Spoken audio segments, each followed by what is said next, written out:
Vous connaissez tous les robots. Vous connaissez aussi les taxis. Bientôt, avec des véhicules totalement autonomes, il y aura des robotaxis. À quoi ça sert un robotaxi? Imaginez un Uber en moins cher et son chauffeur qui vous parle de ses problèmes avec sa belle-mère. Et voilà, c'est pourquoi ce nouveau service de déplacement va avoir des impacts importants sur la mobilité urbaine. Parce qu'il améliore l'accessibilité. Il diminue le nombre de voitures particulières qui circulent dans la rue. Et bref, il facilite nos déplacements. Mais bien évidemment, ce service doit être également rentable pour les parties prenantes qui vont l'opérer. Donc, pour cela, avant la mise en opération du robotaxi, nous faisons des simulations. Celles-ci nous permettent d'étudier l'impact du robotaxi. C'est dans ces simulations que les différents scénarios d'opération sont modélisés et par la suite analysés.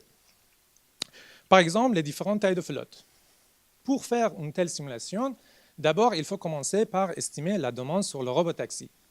Ceci est généralement effectué par ce qu'on appelle les modèles de déplacement.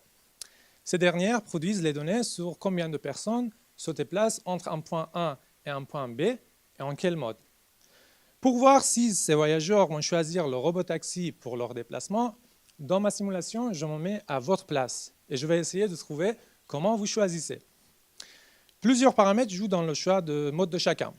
Par exemple, le temps d'attente, le coût, le temps de parcours, le temps de détour si le parcours est partagé.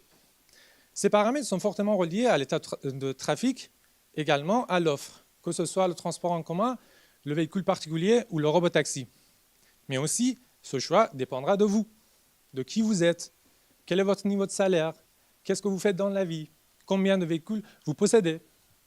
Ne vous inquiétez pas, je ne cherche pas à avoir vos données personnelles, mais dans ma simulation, vous pouvez trouver une personne qui vous ressemble.